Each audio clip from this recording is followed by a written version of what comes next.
Hola, ¿qué tal? Bienvenidos a Más Allá de Marte, su podcast favorito, el podcast de Atlanta. Y hoy estoy bien, pero bien emocionado porque tenemos a un invitado de lujo. Hoy sí voy a sacar todas esas preguntas que tenía de cómo vivía la gente antes, porque vamos a aprender un poquito de cómo era México y cómo era el mundo en los 50, 60, 70. Y para eso trajimos aquí a un amigo que se llama Carlos René Álvarez. Don Carlos, ¿cómo está? Bienvenido. ¿Cómo está? Iba a decir como quiero, pero no me queda. Es que mejor no lo digo. Voy a completar el nombre, ¿está bien? Claro. Carlos René O'Donnell. O sea que O'Donnell. yo soy mexicano, pero también con ascendencia irlandesa. Mi madre se apellidaba O'Donnell, de soltera. Okay. Y mi padre, desde luego, Álvarez, ¿verdad? Entonces, soy Álvarez O'Donnell. Por el lado de mi madre, tengo la ciudadanía americana. Y como nací en México y me crié en México, y por el lado de mi padre, desde luego, tengo la ciudadanía norteamericana. Antes se acostumbraba de que a los 21 años de edad uno se decidiera, en casos como como el mío, por qué nacionalidad se inclinaba. Okay. Y les quiero decir que yo siempre he sido, lo fui siempre, lo soy actualmente y así quiero morir también. Escogí la ciudadanía mexicana. Entonces yo soy mexicano hasta las cachas. Eso. Aunque tenga yo ascendencia. Sangre irlandesa. Irlandesa, ¿verdad? Bien, quiero decirles que mi esposa también tiene una situación parecida. Ella, por lado de su padre, era americano. Uh-huh. Y su madre mexicana. Y ella tiene las dos nacionalidades. Y mis 4 hijos también tienen las dos nacionalidades. Unos por naturalización y otros por nacimiento. Eso. Y mi esposa y yo por nacimiento. Cuando me dieron a escoger, entonces escogí la nacionalidad, la ciudadanía mexicana, porque yo soy un amante de México, la verdad. Sigo amando a México y extrañándolo. Y si pudiera regresar y sentir una seguridad al vivir en México, lo haría. Lo haría el día de mañana. Pero estaba yo en una lista para secuestro. Ay, güey. Vivía en esa época, Uh-huh. a la sazón, en Tampico, Tamaulipas. Aclarando que nací en Puebla, me crié en Chihuahua. No soy de aquí, ni soy de allá, la verdad. Me regresaría de inmediato, el día de mañana, hoy. En Estados Unidos se vive muy bien, en forma muy cómoda. Y yo soy un admirador de los Estados Unidos de América, la verdad. Pero como en México no hay dos. Como dice la canción, ¿no? Como dice la canción, el sabor de México solamente lo puede uno experimentar en México.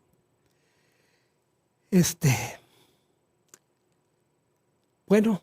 Ay, pero sí. ya le traigan un Kleenex acá, don René. Ya les empezó a acordar de cosas buenas. Oiga, don René, ¿por qué no empezamos por ahí? Usted nació en Puebla. ¿Qué año nació en Puebla? En el 1939. De suerte que tengo 84 años de edad. Qué bien. Ya entrados a los 85. Ya estoy más allá que para acá. No diga eso. Para nada. Pero ¿qué estaba pasando en 1900? No lo diga usted. Yo sí lo puedo decir, pero no me lo diga usted. No. En 1939 estaba el presidente Manuel Ávila Camacho. Exacto. En ese entonces. Aquí en Estados Unidos estaba Roosevelt. Estaba Franklin Roosevelt. En ese entonces. Y quien nombró a Ávila Camacho, si mal no recuerdo, fue... Yo estaba muy chiquito, pero fue Lázaro Cárdenas. Exactamente. Pero en fin, dedazo. yo les puedo hablar más bien de la experiencia personalmente, ¿no? Sí, claro.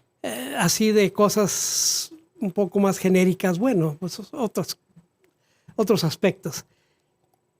Pero yo prefiero ser muy honesto, muy claro y enfocar únicamente los temas que conozco Ok.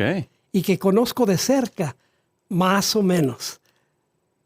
Aunque fui empleado de la Secretaría de Hacienda y Crédito Público, no fui un gran funcionario, no un secretario, director.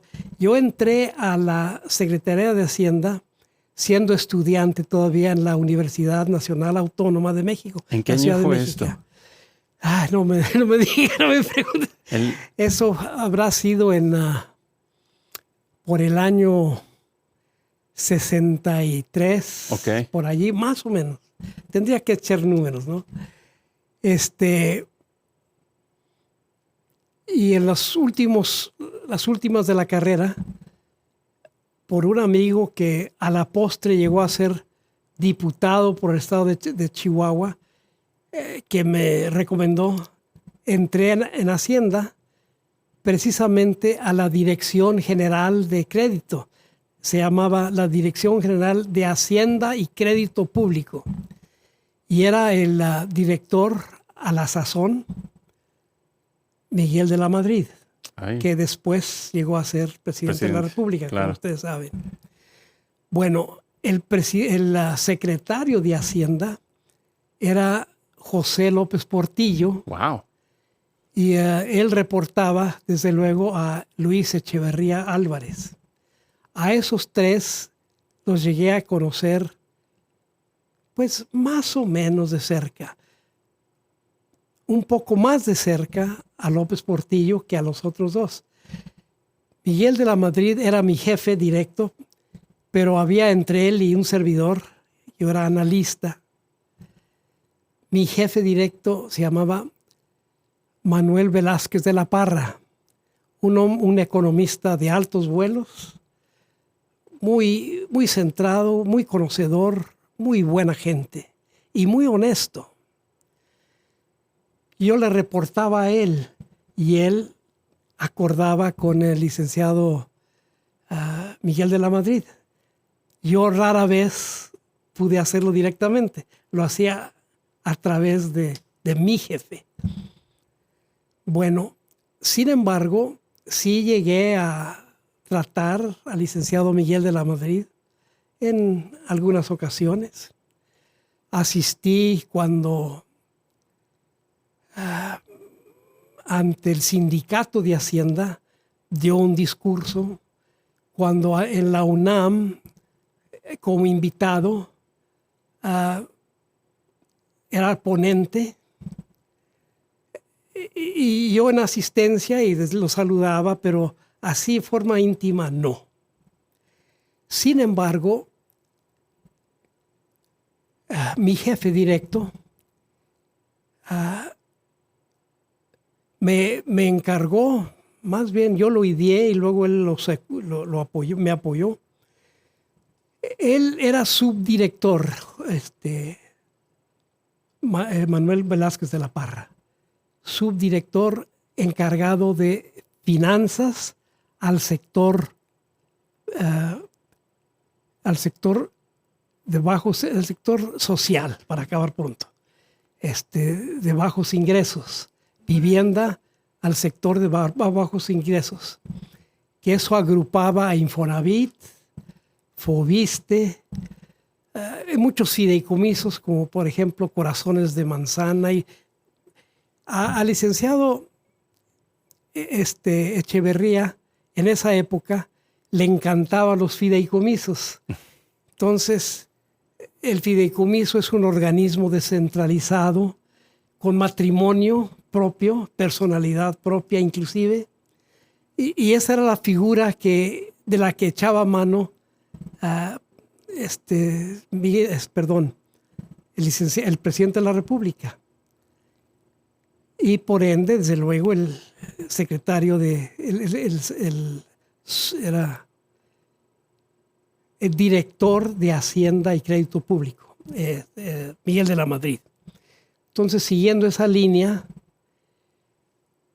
visitábamos a los fideicomisos como por ejemplo Infonavit, Fobiste, el Indeco, que fue antecedente de ambos para vivienda de interés social, y presentaban informes mensuales al secretario de Hacienda, que era Miguel de la Madrid. No, que era López Portillo, perdón. Si se me lengua la traba de vez en cuando, me han de perdonar. No, a la altura de mis 84 años, más o menos voy bien. Hasta donde bien pueda ver yo esto. No, claro que sí. Vamos bien. Entonces, fideicomisos, Miguel de la Madrid, Portillo estaba ahí. Y eso fue idea del presidente, directamente, de Echeverría, de Luis Echeverría Álvarez.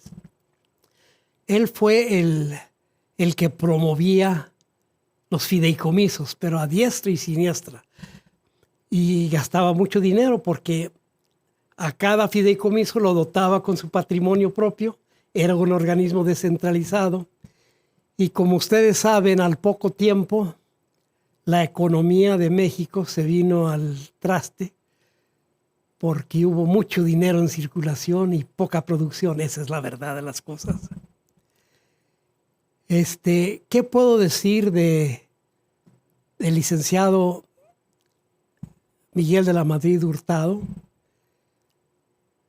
No era un líder. Aquí entre nos. Sus discursos eran sosos. ¿Nos puede dar un ejemplo? Cuando habló con el sindicato de los trabajadores, pues de ideas no de fondo, más bien dándoles por su lado, algo que a mí no me agradaba, porque yo juzgaba, aunque no tenía mucha edad en ese entonces, ¿qué tendría yo? 28, 29, 30 años. Siempre he querido ser analítico. Entonces, no veía al licenciado de la Madrid como un líder. Lo que tenía el licenciado de la Madrid, que era de admirarse. Era trabajador como él solo. Él no salía de su oficina antes de las 10 de la noche. Wow. Nosotros salíamos a las 6, 6:30 a lo mejor exagerando 7. Pero él, cuando nos íbamos, él seguía. Estaba la luz prendida de su oficina y hasta las 10, por lo que comentaban todos, no se iba a su casa. Era muy conocedor, Miguel de la Madrid, muy inteligente. Una vez me encargó mi jefe, el subdirector de financiamiento de la vivienda, que recibiera los informes de los fideicomisos, de Indeco, de todos los que tenían que ver con vivienda de interés social. Y a mí se me ocurrió hacer porque se hacía un libro cada mes o periódicamente del tamaño de un directorio telefónico de Atlanta, por ejemplo. Y para poder leer todo eso y entenderlo, pues estaba difícil. Como yo, las 8 horas, o las 9, o las que fueran, 10, estaba en eso, podía hacerlo. Entonces yo me empapaba del contenido de esos directorios, de esos informes, de esos fajos grandes, y hacía resúmenes del contenido de cada reporte y procuraba que quedara resumido en cada informe a una hoja y media. Wow. Y al final un párrafo o dos finales con las recomendaciones que hacíamos mi jefe Manuel Velázquez de la Parra, el subdirector, y un servidor. Más bien él y yo era el escribiente. aunque sí le ponía de mi cosecha de vez en cuando. Entonces, periódicamente, era por lo general cada mes, iba yo con mi resumen, que ya era bien poquito, con el licenciado López Portillo. Y tuve más trato con López Portillo por lo mismo que con Miguel de la Madrid. Porque él me invitaba a que pasara a su oficina. Y cuando iba al Infonavit, a las reuniones periódicas, debo hacer un paréntesis aquí, el Infonavit era, y creo que sigue siendo, una institución tripartita con intervención del gobierno, del sector empresarial y de los sindicatos del sector social. Y debían turnarse en la presidencia de las reuniones el gobierno, el sector empresarial y los sindicatos. Pero así como el agua siempre busca acomodarse por lo más fácil, con el poco tiempo el que llegó a presidir siempre era pues López Portillo, era el gobierno. Claro. Entonces yo lo acompañaba en coche de Hacienda periódicamente a Infonavit, por ejemplo. Al Indeco también, hay otros. Pero López Portillo nomás a Infonavit. Y el licenciado López Portillo, secretario de Hacienda, me hacía preguntas, pero me daba cuenta que él conocía muchísimo más que yo. Aunque yo estuviera en eso todas las horas del día en que yo estaba trabajando, desde luego, tenía una experiencia vasta y un conocimiento también muy extenso de la vida en México, de las finanzas de México, de la política. Entonces interpretaba lo que estaba en mi resumen rapidísimamente. Ya para cuando llegamos al Infonavit, cuando llegábamos, él estaba ya muy enterado de todo. Y Tan incómodos esos. presidía con mucha agilidad. Además, el licenciado López Portillo era muy ágil en el verbo. Se expresaba con mucha facilidad. Era muy inteligente. Por ese lado lo llegué a admirar mucho a López Portillo.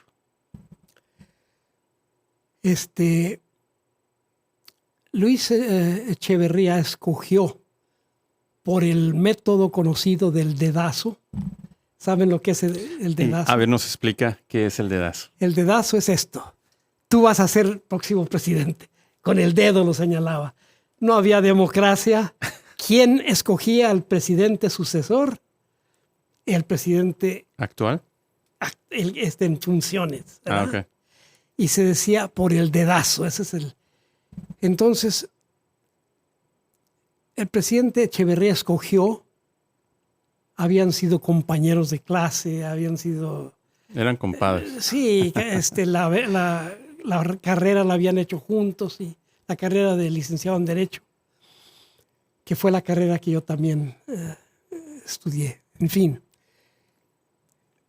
licenciado Echeverría señaló por el método del dedazo a López Portillo. Y López Portillo, a su vez, cuando terminó su gestión, señaló a Miguel de la Madrid, a los tres que yo voy a mencionar en mi comentario de hoy. ¿Era muy común en ese entonces esta práctica? Era la única. Era la única. Okay. No había otra. El PRI había dominado la política. Usted mencionó a Lázaro Cárdenas y a Manuel Ávila Camacho. Pues desde antes.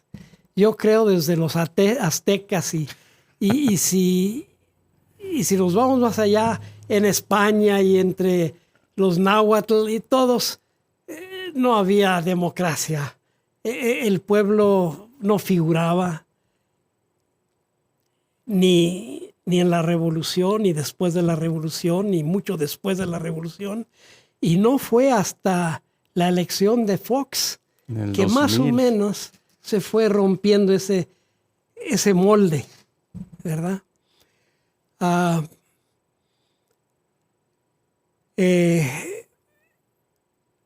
Vargas Llosa, el peruano, si no recuerdo era Mario Vargas Okay. Llosa, peruano, poeta, escritor, literato, dramaturgo, que después se lanzó a la presidencia de Perú, aunque no triunfó, pero un hombre muy completo, tildaba a la democracia mexicana como la democracia perfecta, no queriendo decir con eso que era una democracia perfecta en el sentido positivo de la palabra, sino que era una democracia. Todo el mundo decía que México era demócrata, pero la realidad es que de demócrata no tenía nada. Entonces era una dictadura perfecta. Una dictadura perfecta, una democracia, según Vargas Llosa, perfecta, ¿verdad? Impresiones a la postre de López Portillo, que estamos hablando de él todavía. Él fue el que se descubrió el petróleo en México en esa época. Y él fue el que comentó: nos vamos a dedicar a la administración de la riqueza. ¿Recuerdan ustedes esa frase? Fue muy sonada. Nos vamos a dedicar ahora que tenemos petróleo a pasto, a la administración de la riqueza. Y también derramó dinero e imprimió billetes a pasto, porque al cabo nos apoyaba El petróleo. el petróleo. Pero el petróleo bajó de precio porque está sujeta al mercado mundial. Entonces, la inflación que empezó con Echeverría y la economía que se debilitó con Echeverría se fue debilitando cada vez más con López Portillo, definitivamente. Así como dije, por un lado, que era un hombre muy listo, muy preparado, muy inteligente, de facilidad de palabra, también reconozco que fue un dictador a la usanza del PRI antiguo, que se equivocó terriblemente al inundar a México con billetes que no estaban apoyados en la producción. Se había basado en el petróleo, que según él era el sustento para siempre de México. Y resultó que el mercado mundial, pues, no funciona de acuerdo al PRI, ni en las dictaduras de nadie, ¿verdad? Entonces ahí no hizo su análisis bien. No lo hizo. Y llevó a México a la quiebra, la verdad. Los años de Echeverría y de López Portillo, que yo conocí más o menos de cerca, más al segundo que al primero, no se dejó esperar. Digo, el desfalco, la ruina económica, vaya, financiera. Llegamos con el licenciado Miguel de la Madrid. Dije al principio que no era tipo líder como lo era López Portillo. Era conocedor de su materia, era un economista de importancia también, pero se había alimentado, había mamado desde su estancia en la política de la filosofía priista, que era de dictadura, que era de el gobierno es el impulsor de la economía. En ese entonces yo vi unos estudios que decían que la producción en México, el aparato productivo, era manejado en un 70% por el gobierno, a través de los fideicomisos, Wow. a través de todas las instituciones empezadas por Echeverría, continuadas por López Portillo y heredadas por Miguel de la Madrid. Pero Miguel de la Madrid fue un poco más centrado. Con López Portillo se devaluó el peso, desde luego, tenía que devaluarse. Y llegó a expresar López Portillo que cuando se devaluaba la moneda de México, la mexicana, el peso, pues se devaluaba automáticamente al presidente, aludiéndose a sí mismo, ¿verdad? Y Miguel de la Madrid fue más inteligente, estudió más a fondo la situación y devaluó también, pero devaluó de otra manera. Dejó flotar el peso, es decir, ¿a cuánto vale el peso frente a dólar? Pues el mercado que lo dicte. Entonces, aunque había devaluaciones periódicas, por lo menos había certeza, había seguridad, sabían las tendencias, se conocían y se podía planear a futuro conociendo el mercado, ¿verdad? El mercado dictaba.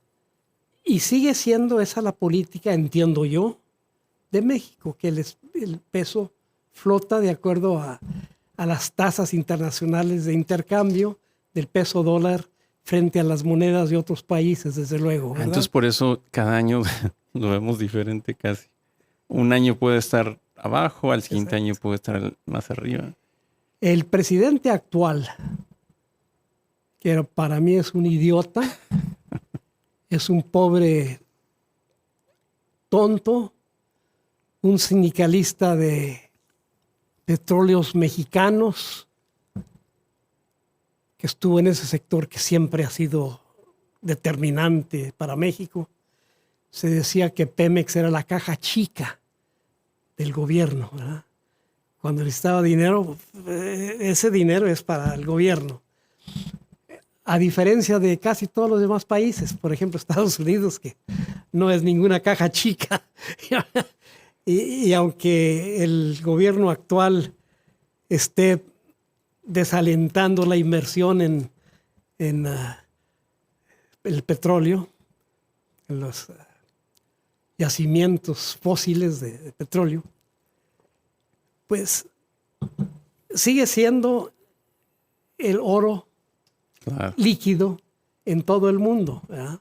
Sí, sigue siendo. Y podría haberse enriquecido muchísimo Estados Unidos si hubiera explotado los yacimientos en el Golfo de México, en Dakota del Sur, en otras partes, ¿verdad? Y en Canadá, y con el abastecimiento por tubería.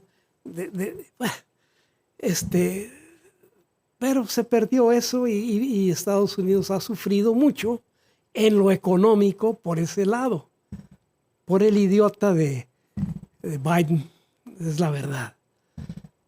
Disculpen, yo sé que a lo mejor no estén de acuerdo otros que me estén escuchando y a lo mejor tengan razón. Yo les digo nada más lo que honestamente pienso yo, lo que he observado a través de los años y especialmente durante mi estancia en la Secretaría de Hacienda y con esos 3 presidentes que fueron claves para la historia de México, ¿verdad? Entonces, pasando continuando con Miguel de la Madrid, él dejó flotar y se enderezó un poco la política, la economía, pero no demasiado. Y así hemos venido sufriendo en nuestro país, México, por las políticas equivocadas de estos gobernantes. Y para mi país, para México, al que quiero con todo mi alma y espero algún día que se me entierre en México, y quiero volver como dice la canción, quiero volver. La de Chente. Pero no sé si pueda porque la situación es muy difícil. Controlan el país la verdad de las cosas. Los cárteles, el cártel del Golfo, el cártel de Sinaloa, la familia michoacana. Si la vida socioeconómica en México ha empeorado o empeoró mucho durante las presidencias que yo he mencionado, pues se ha deteriorado muchísimo, pero muchísimo más en la actualidad con el actual presidente, el famoso peje lagarto, Andrés López Obrador. Oiga, regresamos un poquito a López Portillo. López Portillo tuvo una malísima fama. Me imagino que fue cuando empezó a bajar la economía, que hay videos donde muestran que la gente le empiezan a gritar en lugares públicos. Sí, le gritaban de esta manera. ¡Wow, wow, wow! O sea, imitando un perro. Sí. Porque fue de los clásicos políticos y conste, la impresión que tuve cuando trabajé con él era muy positiva. No pude verlo después cuando salí de Hacienda, ver los resultados. Y cuando él terminó con su mandato, llegó, por ejemplo, a McAllen, Texas, un restaurante, y todos los que estaban allí, como hay muchos mexicanos en McAllen, en Texas, es la frontera, le empezaron a ladrar todos. ¿Pero por qué le decían así? Les voy a decir por qué por qué le ladraban. Porque había dicho López Portillo en un discurso que iba a defender al peso como un perro. Sí, me acuerdo. Y de allí nació lo del perro y de que le ladraban, pero continuó por otro motivo. Cuando construyó su casa ya después de su mandato, una casa extraordinaria, con gimnasios, ¿En dónde? En la parte más cara de la República,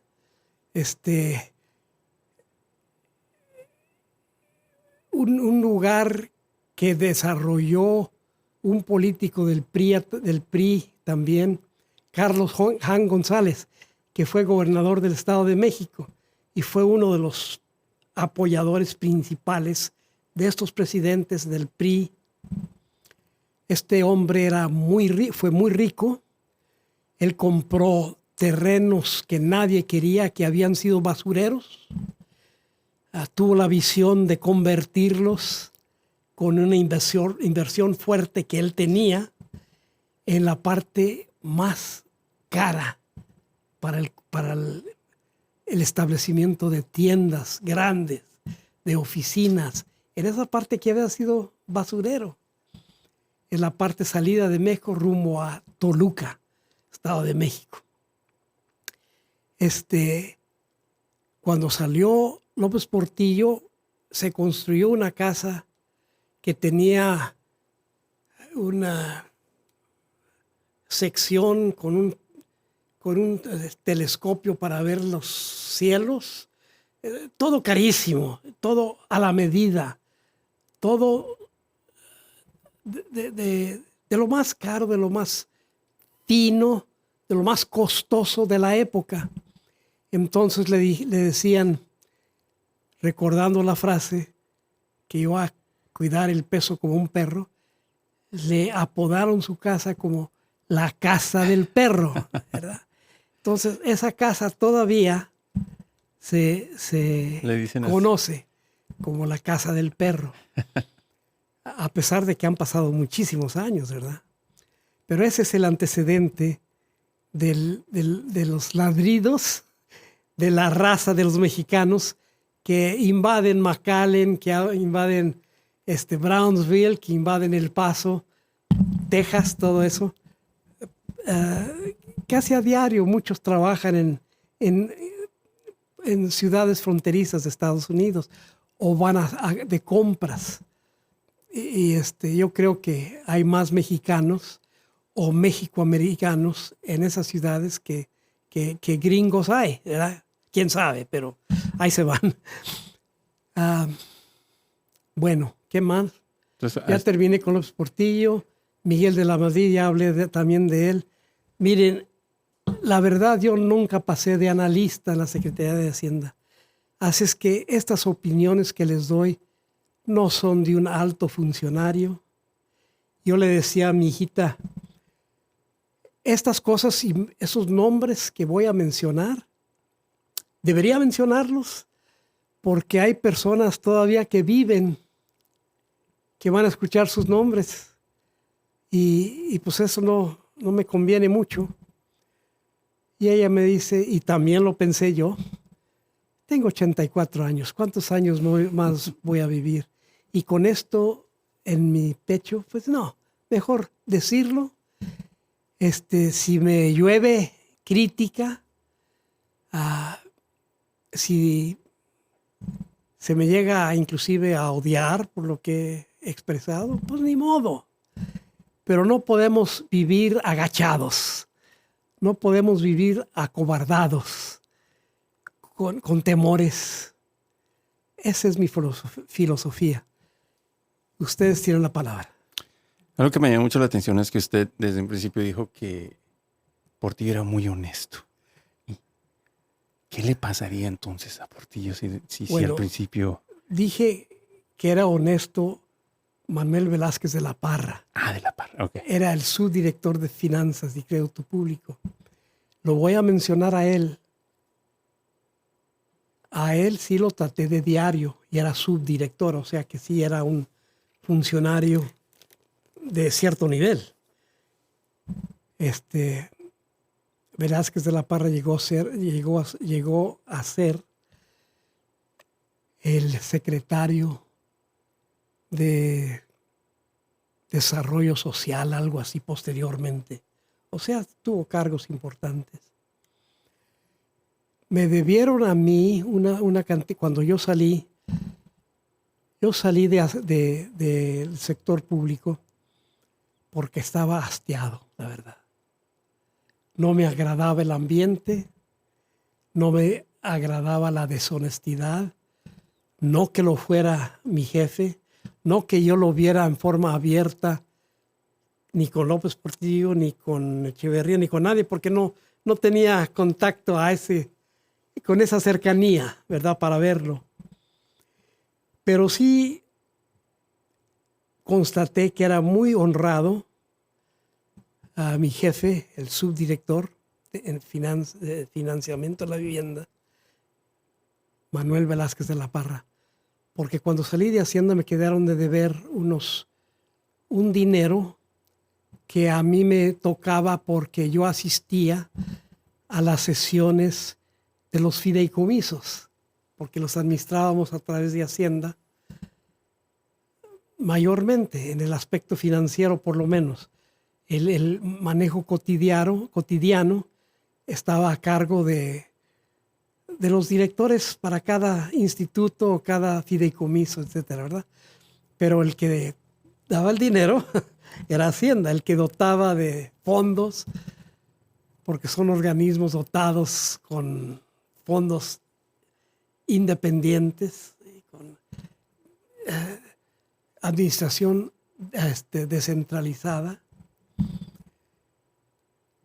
Me debía y pagaban estos dividendos,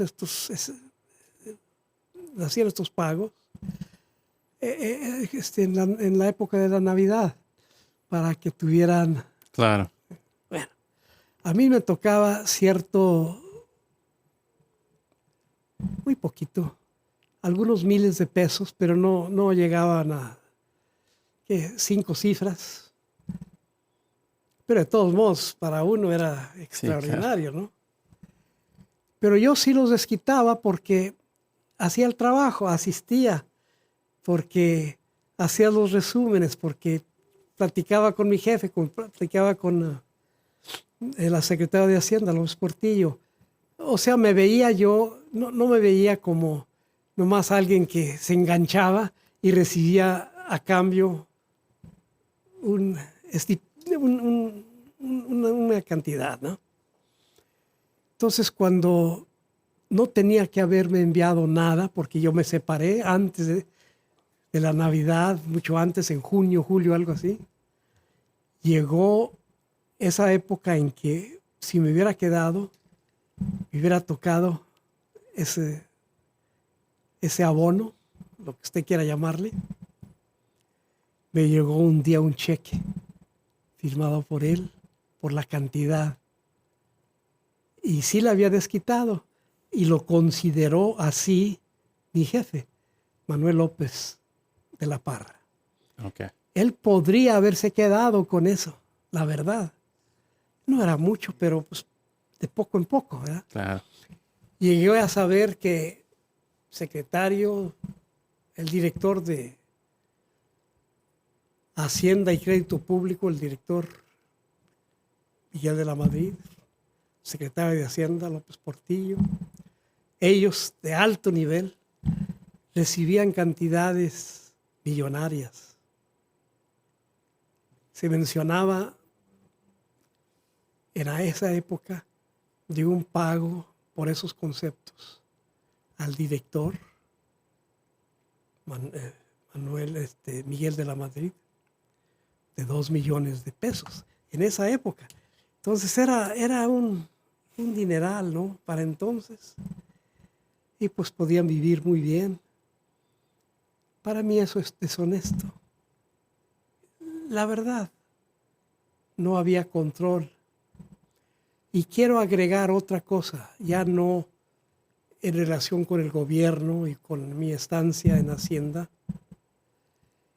sino que el problema principal de nuestro país ha sido y sigue siendo la corrupción, la deshonradez, la deshonestidad. Lo constaté ya en la vida privada. Yo llegué a ser el gerente general de un complejo de empresas dueños de Coca-Cola, embotellados de Coca-Cola, agencias de automóviles, hoteles, un grupo muy grande en Tampico. Allí nació mi hija, en Tampico. ¿Cómo se llama su hija? Verónica, perdóneme. Y mis 4 hijos nacieron allí, en Tampico, en la Beneficencia Española. Ah, ok.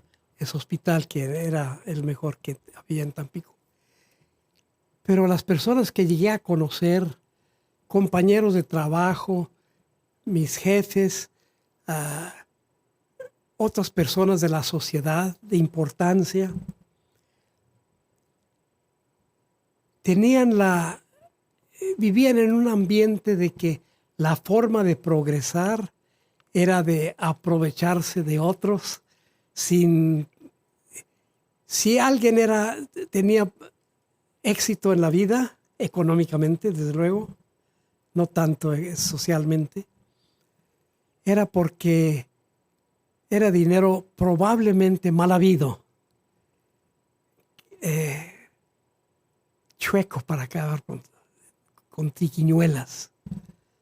Pero estoy hablando de personas con las que yo me codeaba de diario.